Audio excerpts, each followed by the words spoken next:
Bonjour. Ce matin, nous avons eu un conseil de gouvernement où nous avons pris certaines décisions. Nous voulions aussi faire le point sur la situation telle que nous l'avons dans ce pays. Actuellement, la situation est toujours bonne, donc c'est une situation où nous voyons que le nombre des nouvelles contaminations et les capacités de nos structures sont actuellement réconfortants. Donc, le déconfinement du 20 avril, je rappelle, c'était le premier déconfinement. Nous avons donc fait une annonce, nous avons attendu les répercussions du premier déconfinement, puis il y a eu des déconfinements un peu moins importants. Le 11 mai, il y a eu un premier grand déconfinement. Maintenant, c'est un peu trop tôt pour tirer des conclusions sur l'impact du deuxième grand déconfinement du 11 mai. Mais lundi prochain, je peux déjà l'annoncer, il y aura un conseil de gouvernement où nous aurons derrière nous un délai de 2 semaines et si les chiffres devaient se confirmer comme c'est le cas actuellement, alors je vais faire des propositions avec la ministre de la Santé pour annoncer de nouvelles mesures de déconfinement. Ce serait trop tôt de faire des spéculations actuellement pour dire qui sera concerné, ce qui sera concerné. Donc, lundi prochain, il y aura aussi un point de presse pour, nous l'espérons, donner des nouvelles positives. Mais aujourd'hui, nous ne pouvons pas dire que nous avons gagné la lutte contre le virus. Ce serait faux de penser qu'il n'y aurait pas de problème. Mais nous pouvons dire que, pour l'instant, nous avons réduit les effets du virus.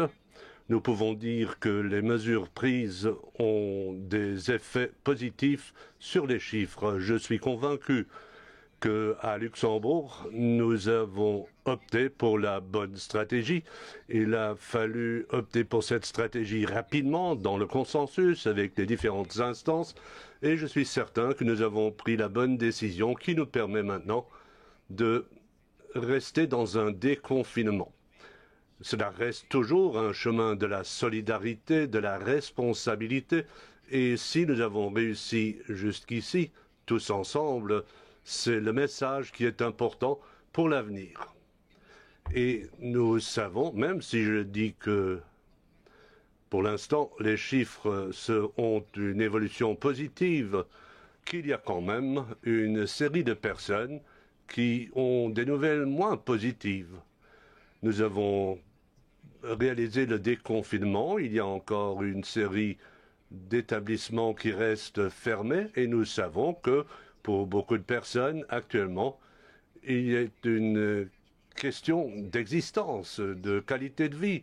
Pour des entreprises de tradition, dans la situation où elles se trouvent actuellement, il y a des craintes à éprouver. Pour cela, il était important pour nous de prendre des mesures qui ont été adoptées ce matin au Conseil de gouvernement. Comme vous le savez, la semaine passée, avec les syndicats et le patronat, nous avons eu des échanges constructifs et du côté des syndicats et du patronat, il y aura aussi des propositions qui vont se retrouver dans les mesures que nous avons décidées aujourd'hui. Donc l'échange, le dialogue que nous avons eu avec eux a été très productif.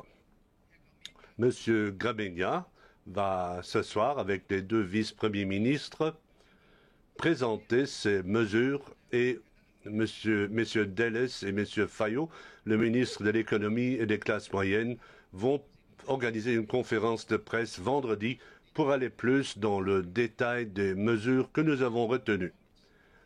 Aujourd'hui, nous avons un plan de relance, un nouveau départ pour le Luxembourg, si on peut l'appeler ainsi, ou pour le résumer, donc un nouveau départ que nous envisageons.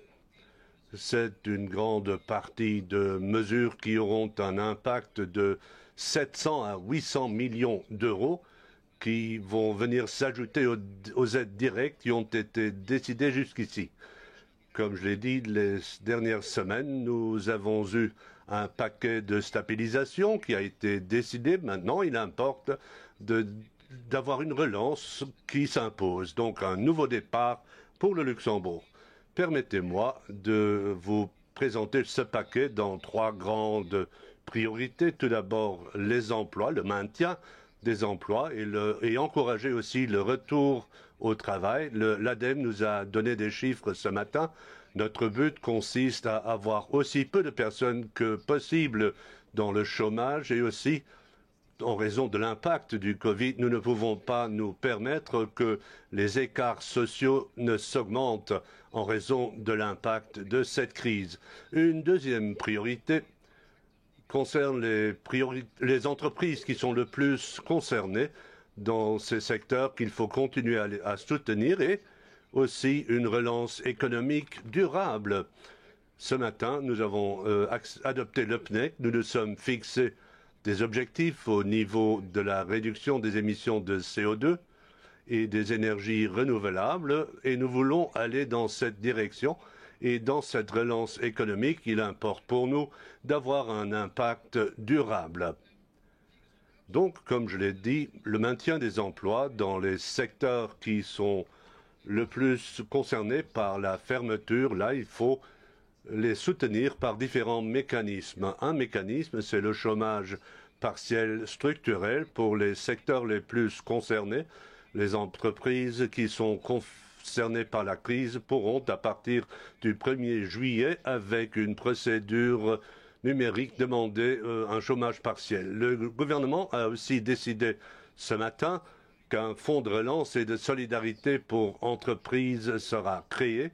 En fait, c'est pour les entreprises qui sont le plus concernées et il s'agit d'aide pour les entreprises qui ont dû rester fermées jusqu'ici, le secteur de l'ORESCA, le secteur du tourisme, le secteur événementiel, les studios de fitness, mais aussi d'autres entreprises qui vont avoir pendant 6 mois une aide directe pour compenser les pertes du chiffre d'affaires pour les compenser donc à concurrence de 25%. Pour tous les salariés qui travaillent dans les entreprises qui étaient fermées, on va obtenir une aide publique de 1 250 € par mois.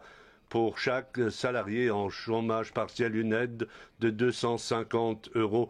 Messieurs Gramegna, Kersh et Bausch vont entrer plus dans le détail ce soir. On a aussi prévu des plafonds et différents mécanismes. Puis, il y aura aussi une aide pour la relance du commerce. Les magasins qui ont jusqu'à 250 collaborateurs auront une aide directe et aussi une aide fiscale par collaborateur chaque mois à concurrence de 1 000 € pour le mois de juin, 750 pour le mois de juillet, 500 pour le mois d'août, jusqu'à un maximum de 500 000 € par mois. Il y aura des investissements dans l'évolution durable des entreprises et là, M. Fayot devrait, vendredi prochain, dans la conférence de presse qu'il va tenir avec M. Fayot, il va déclarer dans le détail comment nous pourrons aider les entreprises pour investir. Il y a aussi des mesures supplémentaires qui ont été prises. Tous les résidents, tous les frontaliers auront un bon pour une nuitée dans une structure d'hébergement à Luxembourg pour soutenir le tourisme parce que nous savons qu'avec le soutien du tourisme, nous incitons les gens à faire des visites. Nous soutenons ainsi le tourisme et l'hôtellerie. Les gens vont aller aller prendre un repas, boire un verre. Nous ne savons pas comment vont se présenter les vacances d'été. Pour l'instant, c'est aussi un soutien pour le tourisme et tout ce qui l'entoure. Pour les loyers, et ça c'est un message qu'on a reçu régulièrement, le loyer, c'est le problème d'un taux fixe pour les entreprises qui est problématique, les propriétaires privés. Donc nous voulons les encourager pour concéder les marges nécessaires pour les encourager. Nous voulons les inciter à réduire le loyer. Cela veut dire que le propriétaire, pour cette année, pour toute réduction de loyer qu'il concède, il pourra déduire ce montant doublement sur le bénéfice de la location dans sa déclaration fiscale jusqu'à un montant maximal de 15 000 euros. Et je voudrais vraiment, pour les propriétaires qui l'ont fait sans incitatif, je voudrais les remercier, mais ceci va être le coup de pouce nécessaire pour inciter l'un ou l'autre propriétaire à prendre cette mesure. C'est dans l'intérêt du propriétaire qu'il garde ses locataires, qu'il n'y ait pas de faillite, et les marges qu'il concède aux locataires sont une situation où tout le monde va être gagnant. Mais pour les personnes privées, nous avons décidé ce matin que cette année, il n'y aura pas d'augmentation des loyers, c'est-à-dire qu'il y aura un incitatif fiscal pour les entreprises, pour les commerçants. Si le propriétaire concède cette réduction, le propriétaire pourra doublement déduire cette somme de ses impôts. Et pour les personnes privées, donc il y a d'un côté le bail commercial, mais pour le bail à loyer normal, pour les personnes privées, il n'y aura pas d'augmentation jusqu'au 31 décembre parce que nous savons qu'il y a des gens qui, en raison du chômage partiel, n'ont pas reçu 100% de leur loyer et une augmentation du loyer serait difficile à gérer. Pour les avances remboursables des entreprises de tous les secteurs, de toutes les envergures, nous avons donné une grande flexibilité et nous avons élargi cette mesure pour 4 mois pour pouvoir bénéficier de cette mesure. Ce matin, nous avons accepté un plan au niveau de la culture pour avoir aussi une relance économique dans la culture, aussi au niveau du sport, les vignerons, les agriculteurs. Là aussi, nous savons qu'il y a encore des discussions. Monsieur Schneider a déjà annoncé par ailleurs qu'il veut voir avec eux comment on pourra prendre des mesures. Vous avez certainement reçu le communiqué de la ministre de la Famille et c'est important pour nous dans une telle crise de savoir que ceux qui ont le plus de difficultés pour rallier les deux bouts en fin de mois en raison des pertes d'éventuelles rentrées supplémentaires et qui se sont retrouvés dans une situation difficile. Pour cela, nous avons décidé de soutenir les revenus modestes avec un dédoublement de l'allocation de vie chère cette année.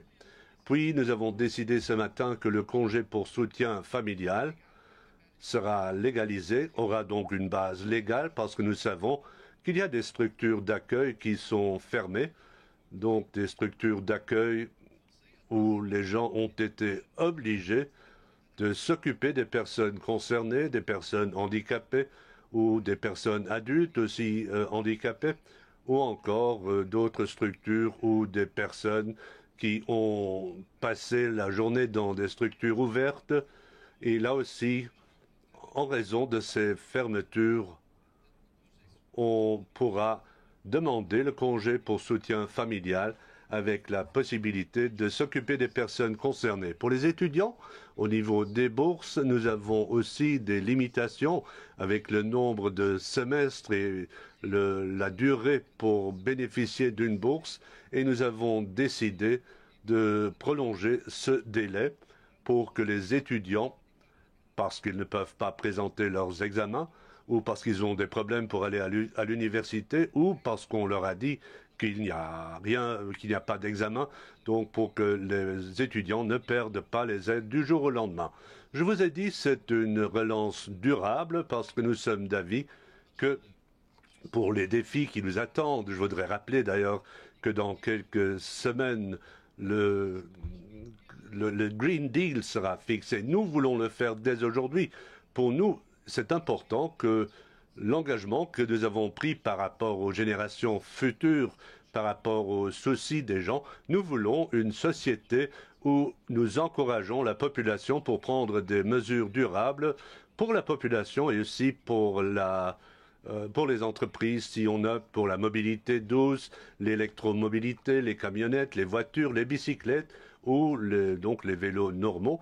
Là, nous voulons une augmentation des subsides qui sont actuellement accordés et cela vaut aussi pour des travaux de rénovation ou pour l'énergie consommée au domicile pour que là aussi on puisse donner une aide et aussi pour accorder une aide qui travaille dans ce secteur pour leur donner un coup de pouce pour que les clients réalisent les travaux décidés et qu'il s'agisse des garagistes, des chauffagistes, de tous ceux qui réalisent des travaux de rénovation, ils devraient tous pouvoir profiter de ces subventions supplémentaires accordées aux clients. Donc c'est pour avoir une relance économique.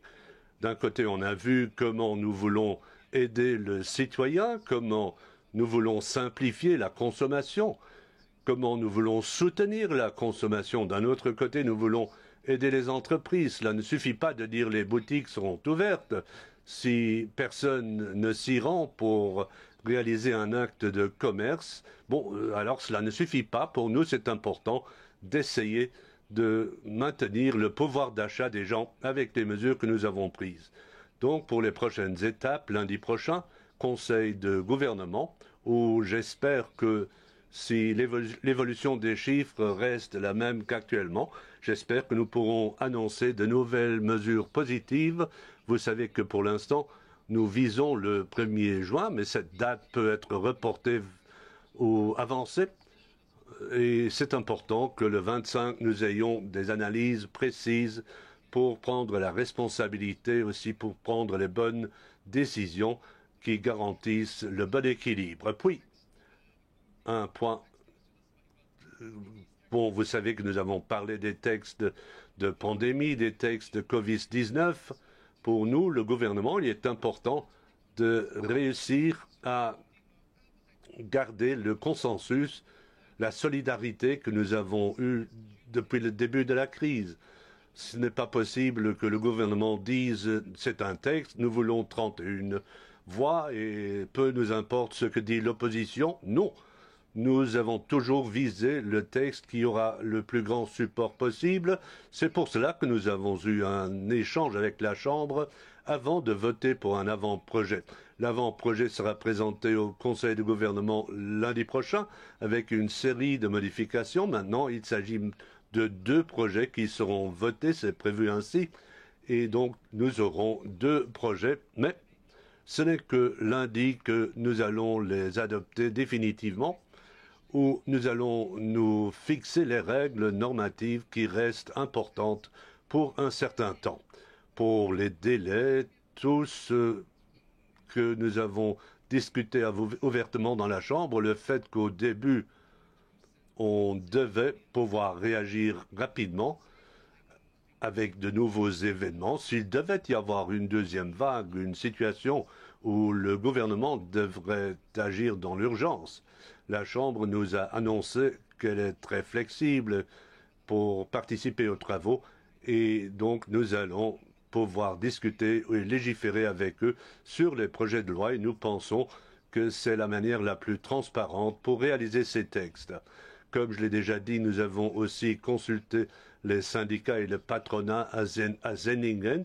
Les syndicats avaient des soucis par rapport au texte et si je lis les titres dans la presse, je pense qu'ils étaient rassurés sur la carcasse de ce que nous allons adopter lundi prochain. Donc ce sera lundi et il reste à voir. Bon, le 24 juin, l'état de crise va venir à terme et pour cela, il est important d'avoir une base légale qui va passer par la Chambre. Un dernier point que je voulais aborder, les cultes, parce que, bon, on a pensé que le gouvernement ne s'occupait pas des cultes. Bon, nous aurions pu dire continuer comme ça. Non, c'est la santé qui est en jeu, c'est la sécurité, c'est l'intérêt général qui est en jeu. Et pour le gouvernement, il était important que si nous disons qu'il ne doit pas y avoir de regroupement, de contact physique à l'intérieur, bon, nous savons à quel point c'est difficile. Si on limite la liberté religieuse et la liberté d'exercer sa religion, mais nous avons aussi limité la liberté de manifestation. Et un des droits qu'il est le plus difficile d'accepter, c'est limiter qui on a le droit de rencontrer. Donc si nous avons vraiment dit aux gens, évitez de vous déplacer, ne rencontrez personne, restez chez vous, c'était une restriction des libertés de tout le monde. Et nous voulions, dès que possible, déconfiner. Donc, pas plus tard que d'hier, j'ai eu la dernière proposition d'un plan de déconfinement d'un culte. J'ai tous ces plans maintenant et dès demain, j'aurai une réunion avec les responsables des cultes conventionnés pour voir avec eux comment nous pourrons élaborer un plan qui se trouve sur la table, mais où il reste des points à discuter pour que nous puissions prendre des mesures et faire des annonces le 25 pour savoir quand les cultes seront de nouveau ouverts. Pour moi, c'est important que tous les cultes puissent ouvrir leurs portes et donner aux croyants des différents cultes leurs droits pour exercer, pour se rendre au lieu de culte et se rencontrer dans une communauté. Mais le fait est que les gestes barrières, que les mesures sanitaires comptent partout, que ce soit à l'intérieur ou à l'extérieur des églises. La distanciation sociale reste très importante pour éviter qu'il y ait une prolifération du virus. Mais demain, donc, nous aurons une réunion et je suis convaincu que demain matin, après la réunion, nous aurons la fumée blanche qui va annoncer ou qui va nous permettre de faire des annonces qui vont satisfaire tout le monde. Voilà pour les différents points et je donne maintenant la parole à Madame la ministre de la Santé. Merci. C'est bon, on a bien vu que la pandémie nous a tous bouleversés d'une manière comme nous ne l'avions pas encore vécu. Et dans l'après-guerre, bon, les plus jeunes n'ont pas encore vécu une telle situation. C'est une situation qui nous a permis de tirer bien des enseignements. Nous sommes dans une phase du mi-temps et si on regarde en arrière, on voit que cette crise nous a bien montré à quel point c'est difficile d'agir dans l'incertitude, à quel point il est difficile de prendre des mesures dont on ne sait pas si elles sont correctes ou non. Entre-temps, nous avons l'assurance que beaucoup de décisions ont été correctes au début. Nous avons pris des mesures rapides et restrictives. C'était de la spéculation. Il a fallu agir rapidement et nous ne savions pas à 100% si c'était correct et cela fait du bien si on voit que les freins que nous avons appliqués l'ont été au bon moment et avec la bonne envergure. Les chiffres nous permettent de dire que nous avons évité une grande catastrophe. Le Luxembourg n'a pas connu les situations dramatiques comme d'autres pays qui n'avons pas eu un manque de matériel de protection avec une surcharge aussi pour nos hôpitaux. Jusqu'ici, nous avons pu limiter un scénario acceptable.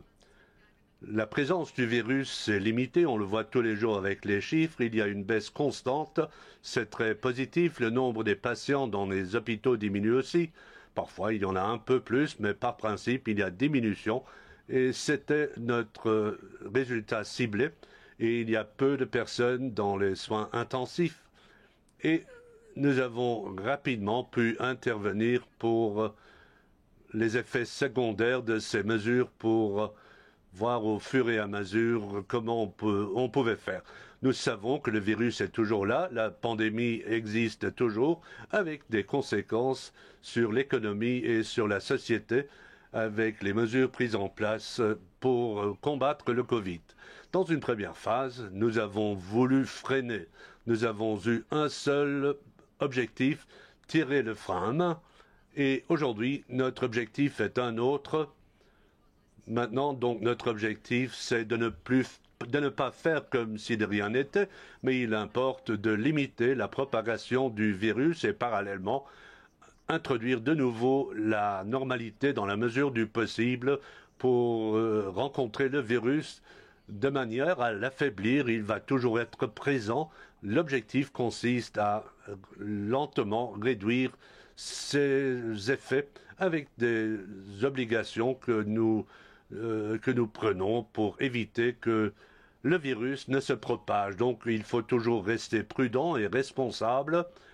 La peur n'est pas de mise parce que pour l'individu, Le virus n'est pas un grand danger. Le grand danger, c'est de trop rapidement avoir de nouveau une propagation du virus. Donc la recette consiste à être responsable, montrer de la discipline et continuer comme nous avons montré que nous pouvons le faire depuis quelques semaines. Nous allons continuer à essayer de faire de notre mieux pour continuer dans le déconfinement comme nous l'avons fait au début de la crise. Nous savons que c'est difficile de toujours prendre la bonne décision. C'est un exercice difficile, nous travaillons avec beaucoup d'inconnus.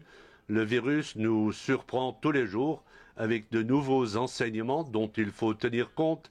Donc notre objectif consiste à utiliser tous les moyens, à avoir toutes les connaissances requises en échange avec des experts internationaux, avec le suivi de ce qui se passe autour de ce virus, mais aussi chez nous dans le pays. Il faut comprendre comment le virus se présente dans notre population, comment il se développe, comment il évolue. Et c'est quelque chose que nous avons pu faire en collaboration avec la recherche nationale et que nous allons renforcer encore à l'avenir avec les tests que nous effectuons. Nous essayons de suivre l'évolution. Entre-temps, nous sommes à un peu plus de 63 000 tests que nous avons effectués. C'est beaucoup. Et nous allons continuer. Et qu'est-ce qui est important pour nous à l'heure actuelle? Il est important de briser la chaîne de la transmission. Comment peut-on le faire?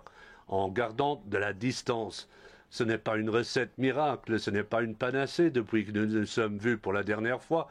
La distance reste la bonne solution. Non pas forcément la distance sociale, il nous faut des contacts sociaux, mais c'est la distance physique dont je parle. La distance physique des 2 mètres qui reste la meilleure clé actuellement pour pour que le virus ne trouve plus des points de contact et pour qu'il ne puisse plus se transmettre aussi rapidement. C'est quelque chose que nous pouvons faire. Il faut toujours le garder devant les yeux. Nous avons cette clé entre nos mains. C'est le meilleur moyen pour éviter une deuxième vague. Ensuite, c'est vrai aussi, et nous continuons à tout faire pour détecter le virus là où il se trouve. Et c'est l'objectif de notre stratégie des tests avec tous les moyens que nous avons pour identifier les porteurs du virus et pour ceux qui étaient en contact étroit avec une personne positive. Donc il faut tout faire pour identifier ces personnes, les isoler et les accompagner aussi dans l'isolation avec un suivi personnalisé que nous assurons avec notre inspection sanitaire pour éviter que les gens qui portent le virus le transmettent. Il y aura toujours des porteurs qui vont circuler, mais l'objectif, c'est freiner la propagation. C'est ce dont nous avons besoin. Ensuite, nous sommes toujours d'avis qu'il est important de motiver. Les temps sont difficiles, donc soyez patients. Les conséquences ont frappé les différentes couches de la population de manière différente. Il y en a eu qui sont arrivés à des limites existentielles. Je pense aux personnes âgées qui ont été isolées dans les maisons de retraite. Nous allons, dès que ce sera possible, libérer ou rendre les accès plus libres et soutenir les gens pour continuer à passer cette crise. On a besoin de campagne. Il ne faut pas oublier que le virus n'est pas encore derrière nous. Et pour cela, l'information est très importante. C'était aussi un sujet au cours des dernières semaines. Vous le savez tous, votre profession concerne la communication qui prend du temps. Et pendant tout ce temps, nous avons essayé de communiquer dans la transparence. C'est important qu'on comprenne ce que nous faisons, pourquoi nous le faisons, et nous allons continuer à essayer de continuer de cette manière.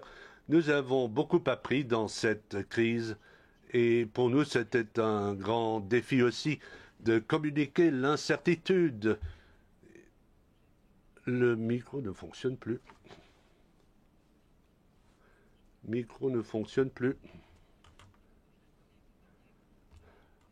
Le micro ne fonctionne plus.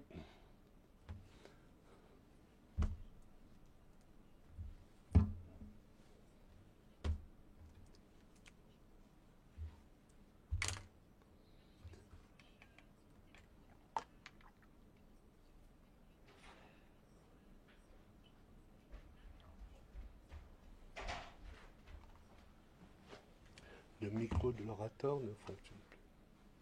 Die Mikro nog aan het. Also die krijgt signaal, hè? Logidre. Bon, Okay. nous essayons maintenant. Non.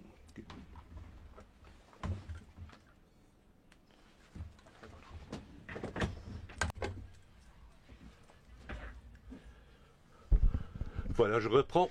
Si nous voulons faire des annonces lundi prochain, cela présuppose que nous avons déjà réalisé beaucoup de travaux, qu'il y a beaucoup d'hypothèses qui nous disent quelles sont les conditions cadres pour les différents secteurs.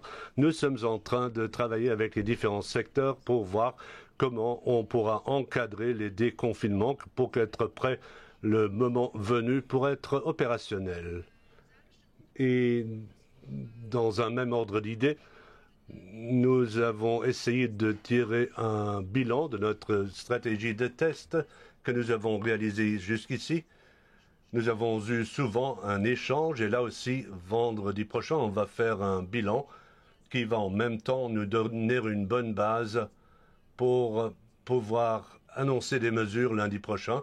Là, il y aura une conférence de presse séparée et si tout va bien, nous pourrons présenter vendredi où nous en sommes et ce qu'il en est de l'immunité généralisée et aussi pour de nouveau rendre compréhensible notre stratégie qui est compliquée et nous allons faire des efforts avec Claude Mache et aussi avec la recherche pour préciser quel est le sens de tous les projets. Puis nous sommes aussi en train de faire un bilan de la logistique. Vous savez que la logistique était un sujet clé. Aujourd'hui, nous sommes dans une situation où nous avons un excellent stock pour beaucoup de choses. Nous sommes dans une situation plus confortable qu'au début de la pandémie. Pour nous, cela fait partie de la préparation pour éventuellement exclure une vague suivante.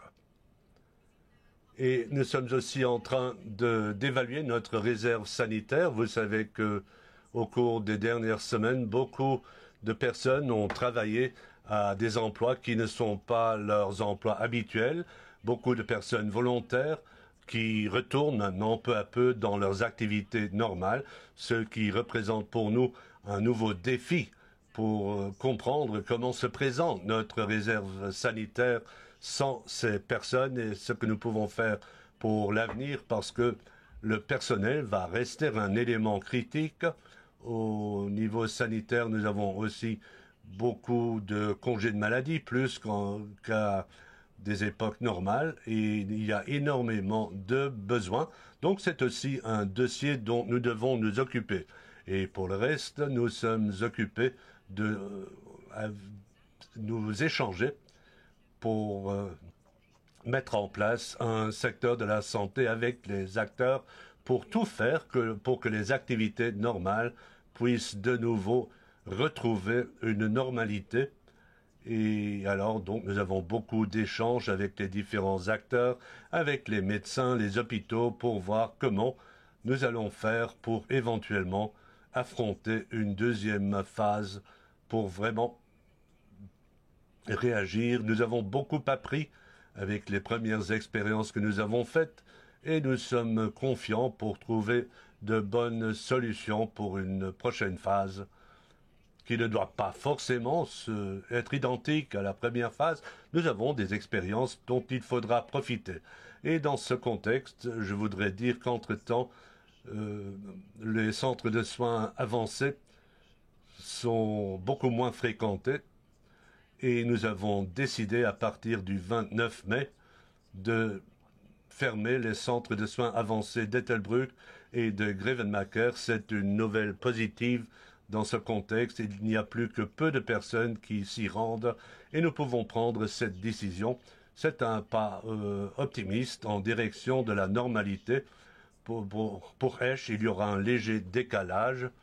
Là, il y a plus de gens qui viennent. Donc là, le centre restera ouvert jusqu'au 15 juin, date à laquelle Esch sera fermé et Lux Expo sera mis en veille probablement.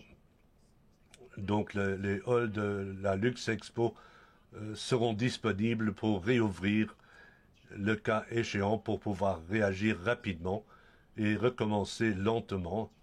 Vous vous rappelez que nous avons mis en place ces centres d'accueil rapidement. Maintenant, nous sommes dans une phase où nous pouvons réduire. Pour les maisons médicales, comme nous l'avions annoncé, elles vont réouvrir le 25 mai avec les heures d'ouverture habituelles tous les jours de la semaine de 20 h à 7 h du matin pendant les jours fériés pendant toute la journée à partir du 25 mai par rapport au régime d'autrefois.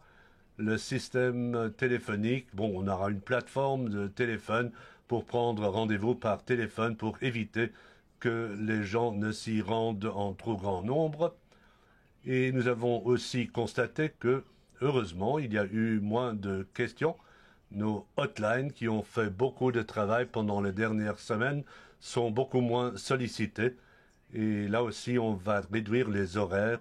Là aussi, nous sommes en train de faire un bilan pour voir comment nous pourrons continuer à travailler dans un rythme gérable. Je voudrais profiter de l'occasion pour remercier toutes les personnes dans les CSA, pour les hotlines, les remercier d'avoir sacrifié leur week-end pour venir travailler. Je les remercie.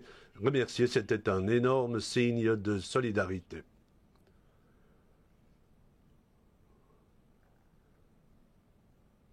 Voilà. Qu'est-ce qui reste dans l'urgence? Bon, je voudrais vraiment confirmer aux gens que nous sommes en train de voir avec tous les acteurs pour les traitements normaux qu'il faudrait les reprendre aussi rapidement que possible. Adressez-vous à vos médecins, n'ayez pas peur. Les médecins sont bien préparés. Nous avons appris à travailler avec le virus dans tous les secteurs professionnels et c'est important de ne pas retarder les traitements. Il y a déjà un impact très important au centre de réhabilitation. Beaucoup de gens qui auraient eu besoin d'une réhabilitation n'en ont pas profité au centre. Et là aussi, nous sommes en train de voir comment nous pouvons éventuellement assurer des soins à domicile. Nous avons des pistes qui sont en train d'être explorées. Tout cela dans l'optique de pouvoir aussi rapidement que possible retrouver une situation normale pour offrir aux gens les services du traitement direct ou de la rééducation, aussi de la prévention. Il ne faut pas l'oublier. Dans la prévention, on ne voit pas toujours un impact immédiat, mais c'est important de travailler dans la prévention. Et là, on va voir quel est l'impact de ce travail. Donc, nous allons tout faire pour que les répercussions de cette crise soient aussi petites que possible. Nous sommes ouverts pour toutes les propositions. S'il y a encore des problèmes, nous avons beaucoup d'échanges avec la population, dont il y a des choses qui n'ont pas toujours fonctionné dans le détail. Nous avons dû faire beaucoup de choses dans l'urgence et tout le monde sait que si on travaille dans l'urgence, le travail n'est pas parfait. Là aussi, de notre côté, si vous constatez quelque chose, des erreurs, des défauts, si vous avez des idées, faites-nous passer un message. Nous avons reçu beaucoup de bonnes idées, nous avons été informés sur des problèmes que nous n'avions pas vus, mais on a pu résoudre beaucoup de problèmes de manière très simple et c'est ce que nous voulons aussi à l'avenir. Voilà. Maintenant, vous pouvez poser vos questions.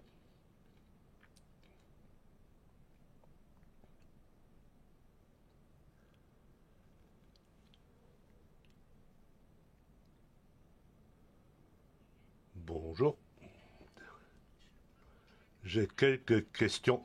Je commence avec la question la plus simple. Vous avez dit, Monsieur Bettel, que demain vous allez rencontrer les représentants du culte. Non, non, ce sera vendredi matin et non pas demain. Puis une question à l'adresse de Madame Lennart. Pour ce qui est des simulations, si je me rappelle bien, le scénario du déconfinement que vous venez de décider, on va faire des calculs ou des simulations. Est-ce que les chiffres seront publiés? Si oui, quand? Et par rapport aux décisions qui nous attendent le 1er juin, par rapport au secteur de l'Oresca. Je sais que vous avez dit c'est trop tôt pour dire quelque chose aujourd'hui, mais dans les simulations que nous avons reçues jusqu'ici, il découle que même avec une ouverture, une deuxième vague risque de devenir dramatique. Donc vous pourriez peut-être quand même nous dire si vous envisagez cette possibilité pour les prochaines semaines ou pour les prochains mois. Bon. Eh bien, pour les simulations sur lesquelles nous travaillons, elles évoluent. Nous sommes en échange permanent avec l'université. La méthodologie a déjà été présentée et nous allons publier les chiffres avec le paquet de mesures qui vont venir pour expliquer sur quoi nous nous basons. Je peux vous dire que tous les jours, il y a de nouveaux enseignements. Aujourd'hui, nous sommes relativement optimistes et à défaut d'une mauvaise surprise de dernière minute, nous sommes dans une bonne situation de départ pour beaucoup de choses. Nous nous en occupons, je ne dirais pas jour et nuit, nous ne sommes plus dans cette situation, mais tous les jours pour actualiser aussi en raison des différents modèles avec les nouveaux effets des premières ouvertures pendant le week-end. On va de nouveau faire une simulation avec les reconnaissances, les enseignements que les derniers déconfinements nous ont apportés pour que lundi prochain nous ayons une bonne base pour les décisions que nous voulons prendre. Pour compléter, nous savons que pour chaque déconfinement, il y aura de nouveaux cas. Nous savons que pour l'instant, le virus existe toujours. Je voudrais rappeler, quand on a décidé le 20 avril d'ouvrir le bâtiment, on avait envisagé une éventuelle catastrophe qui ne s'est pas présentée parce que les gens ont respecté les règles que nous avions décidées avec le patronat et avec les syndicats pour le secteur du bâtiment. C'est-à-dire que pour l'instant, nous voyons que pour les gestes barrières, par exemple le masque, il y a un impact aujourd'hui. Et je dois l'avouer, même si différentes organisations internationales ne sont toujours pas sûres si le masque a un effet, nous voyons qu'avec un geste barrière supplémentaire et avec le respect des gestes barrières, les nombres ou des chiffres évoluent de manière positive. Malgré l'ouverture, il n'y a pas eu d'impact de l'ouverture du 20 avril. C'est-à-dire qu'en fait, maintenant, nous voyons, on constate aussi que là où on a rencontré des gens, et c'est là aussi que il y a une très grande responsabilité. Nous l'avons déjà dit ici. Nous ne voulons pas que la police aille sonner chez les gens pour voir si les règles sont respectées. Nous demandons la responsabilité de chaque citoyen. On doit savoir que si on dit que 6 personnes seulement doivent se rencontrer et qu'il faut garder des distances, alors il ne faut pas être une cinquantaine à un domicile. Nous voyons que pour la majorité des cas, il y a eu quand même des situations où il y a eu des rencontres et ces réunions sans distance qui représentent le plus grand vecteur du virus. Et si les restaurants ou les cafés, si on annonce quand ils pourront de nouveau ouvrir, alors ce ne seront pas les restaurants et les cafés comme nous les avons connus. On ne va pas pouvoir être au comptoir pour s'entretenir. Non, le bistrot et le restaurant de demain auront un autre visage que ce que nous avons connu jusqu'ici. Pour un certain temps, nous avons toujours des obligations. Pour l'instant, ce sont des obligations normatives et nous sommes d'avis que pour un certain temps encore, ces positions normatives devront être maintenues et nous espérons que si nous continuons à garder cette attitude responsable, que nous réussirons de passer d'un système normatif à un système de recommandation, parce que, nous le disons depuis le premier jour, tout le monde doit savoir qu'il fait partie de la solution si les règles sont respectées et qu'il fait partie du problème s'il ne les respecte pas. Pour l'instant, tous les scénarios sont en train d'être élaborés. Comme je l'ai déjà dit à la Chambre, les données font aussi ou appartiennent à l'université, mais c'est important pour que l'université nous fournisse des chiffres. Ce n'est pas possible si on a l'impression que nous voudrions cacher certaines choses. Si l'université est prête à publier des données, nous allons les encourager à les publier. Mais ce sont les données de l'université. Je suppose que vous les payez, donc vous aurez aussi votre mot à dire. Une dernière question. Il faut savoir que l'université a un budget et c'est très bien si l'université ne peut pas dire à l'université ce qu'elle peut faire ou non. C'est la liberté de l'université qui est très importante. Il y a des conseils où nous avons des représentants et nous allons demander avec la diligence importante qui s'impose, la publication des chiffres. Et c'est important que la politique ne dise pas ce qui est important de dire ou non. Lorsque j'ai rencontré l'université il y a une semaine, les chercheurs m'ont dit que le gouvernement devait décider quand les chiffres seraient publiés. C'est un peu en contradiction, mais je suis consciente. Bon, s'ils veulent les publier, nous ne nous y opposons pas. Ma dernière question, vous avez dit que le CNEC a aussi été décidé aujourd'hui. Est-ce que vous pouvez nous dire ce que vous avez prévu comme changement après les consultations publiques? Et je pense surtout que l'impôt de CO2 intéresse les gens le plus. Madame Dieschbourg va aussi tenir une conférence de presse la semaine prochaine. Ce que je peux vous dire, c'est que les objectifs que nous nous sommes fixés, c'est une réduction de 50%, de 25% des émissions de CO2 et pour l'efficacité énergétique, nous proposons une augmentation de 40 à 45%. Il y a une série de mesures qui ont été retenues, mais pour les précisions, Madame Dieschbourg faudra les publier. Je peux vous dire que les mesures que nous avons adoptées ce matin pour la relance économique vont avoir un impact et seront dans la logique du Green Deal et nous aurons certainement une politique plus durable. Nous voulons soutenir les habitudes des gens dans la mobilité, dans le bâtiment, pour le chauffage, etc. Mais donc, Madame Dieschbourg voudrait présenter ce plan elle-même.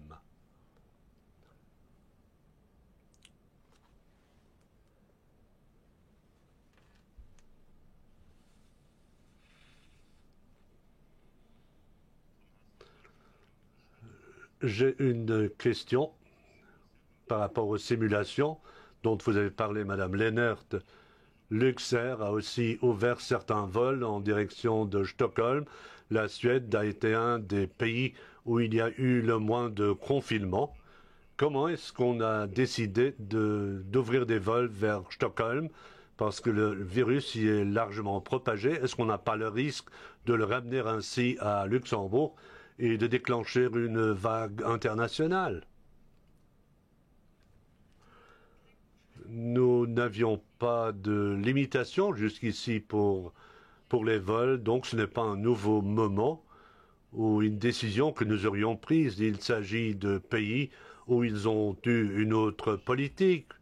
Mais en fait, ces pays ne figurent nullement sur une liste rouge. Mais bon, la Luxair avait ses avions au sol. Et, bon, il y a beaucoup de possibilités pour ramener. On avait exclu beaucoup de possibilités pour ramener le virus. Bon, ça va jouer un rôle dans les nouvelles décisions que nous allons prises. La décision de la reprise a été prise récemment. Vous avez raison, nous devrons y réfléchir, mais lors des premiers calculs, cela ne figurait pas dans nos réflexions. Et évidemment, la situation spécifique à Luxembourg, il y aura de toute façon beaucoup de mouvements transfrontaliers. Nous ne sommes pas dans une situation où nous pouvons envisager l'hypothèse de tout fermer. C'est illusoire et cela ne figure pas à notre ordre du jour à ce stade. Mais vous avez raison, c'est un nouveau moment qui va être intégré dans nos réflexions. Et cela explique pourquoi nous prenons toujours les décisions en dernière minute pour pouvoir voir quels sont les impacts des décisions pour avoir une vue aussi bonne que possible sur la situation telle qu'elle se présente. Évidemment, nous ne pouvons pas présenter beaucoup de détails auparavant. Puis j'ai encore une question sur le plan national du climat et de l'énergie. Madame Dieschbourg va le préciser avec Monsieur Turmes, les ministres impliqués donc. Mais le plan a été publié et il y avait une certaine période pour la consultation publique qui était parallèle à la période de déconfinement. Est-ce que vous pouvez nous dire quels ont été les retours de la part de la population? Est-ce qu'il y a eu suffisamment de dialogue? Ce matin, on ne nous a pas dit qu'il y avait une demande pour avoir des délais supplémentaires, mais nous avons une contrainte de la part de Bruxelles. Bruxelles n'a pas décidé de nouveaux délais, ce qui aurait peut-être pu retarder la procédure dans la durée. Mais ce plan doit être avancé à Bruxelles. Mais est-ce que l'acceptation de la population, bon, comme cette consultation n'a pas pu être réalisée, est-ce que l'acceptation n'est pas perdue? Bon, les discussions ont été longues. Ce n'est pas comme si la consultation n'avait commencé qu'au début du mois de mars. Monsieur Turmes et Madame Dieschbourg ont dit que la majorité des données reçues ont été traitées. Donc, il y a eu une participation active de la part de la population. Nous n'avons pas tout simplement affiché quelque chose, mais il y a eu des événements qui ont été organisés pour impliquer la population.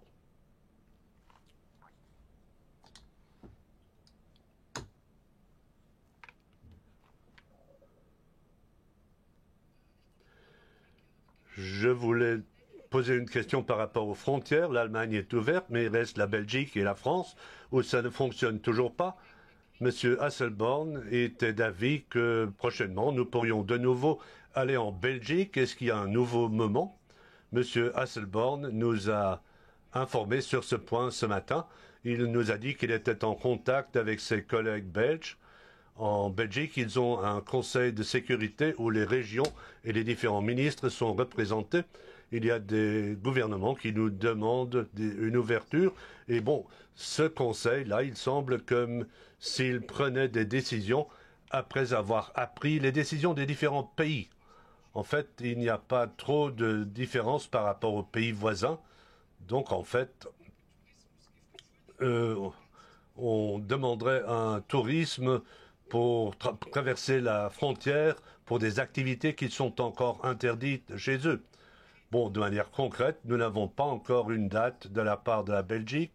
Je sais qu'ils vont avoir un conseil de sécurité, peut-être qu'il s'est déroulé aujourd'hui, et alors on pourrait faire des annonces, mais en Belgique, il y a beaucoup de personnes qui participent aux discussions, c'est leur bon droit, mais ils doivent trouver un dénominateur commun. Dans cette question, cela ne semble pas encore être le cas. Mais ce qui est certain, bon, la frontière n'est pas fermée, il y a des contrôles sporadiques, il n'y en a pas partout, mais la Belgique a encore un confinement qui ne permet pas aux gens de circuler librement dans le pays et d'interagir. Nous sommes en contact permanent aussi avec eux pour que les frontières soient ouvertes aussi rapidement que possible, mais il y a un échange et nous sommes informés au préalable s'il devait y avoir des changements. Par rapport à la France, on a annoncé que jusqu'au 15 juin, les mesures restent appliquées.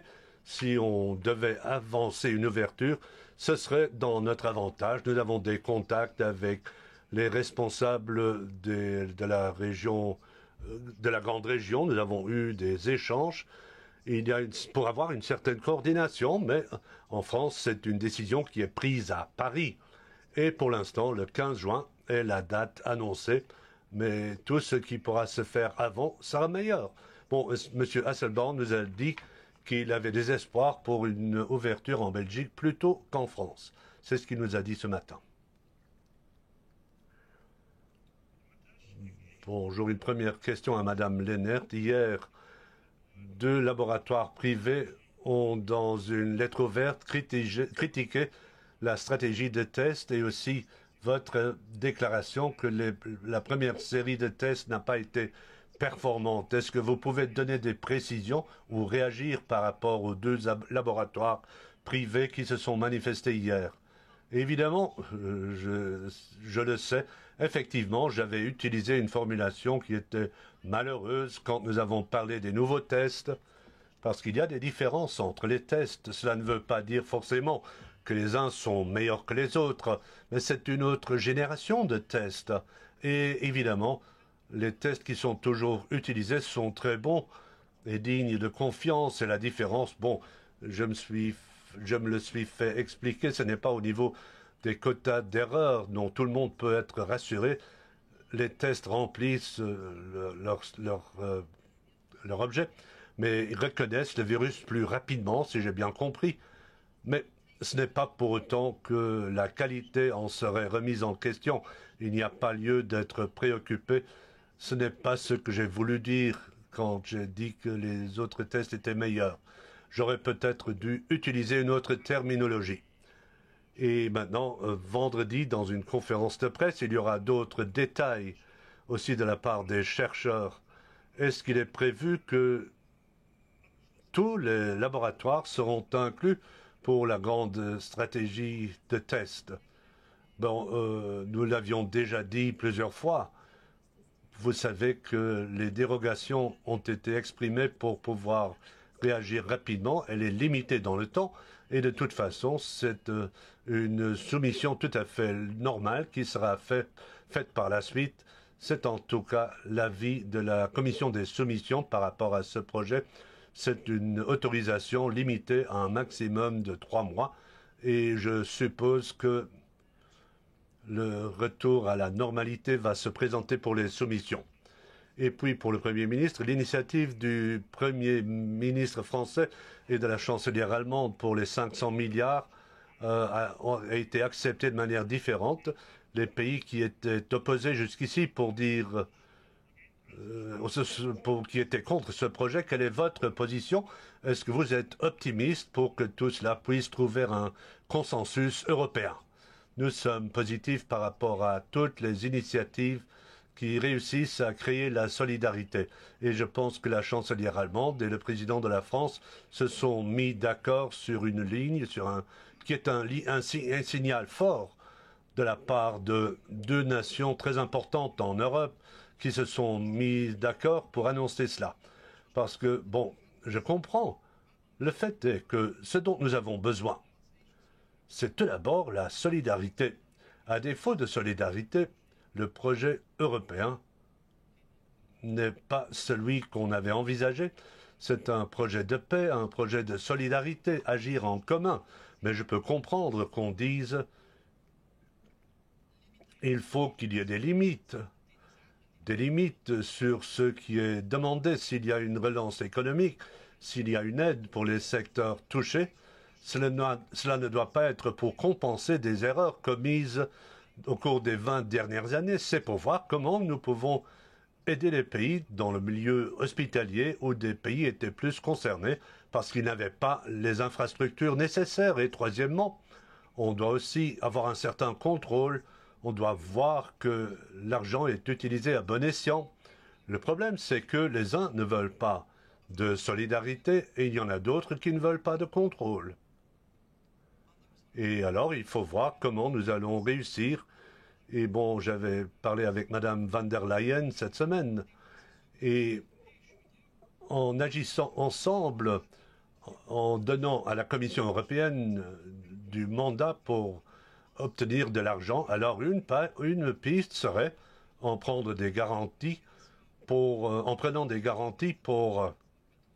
pouvoir obtenir les différents véhicules, donner aussi le soutien, les garanties au niveau luxembourgeois pour que cette solidarité devienne réalité. Vous me demandez si je suis optimiste. Je suis optimiste par nature.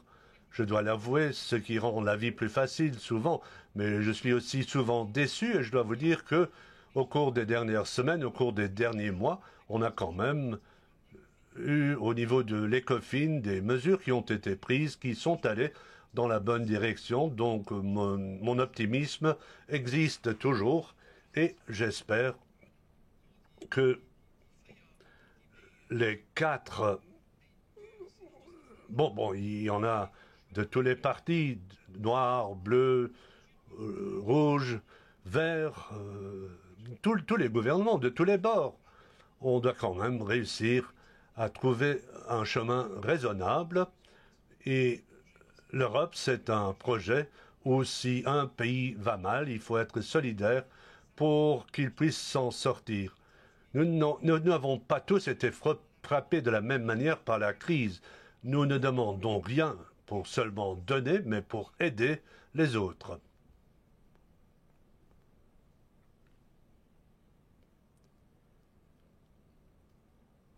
Merci.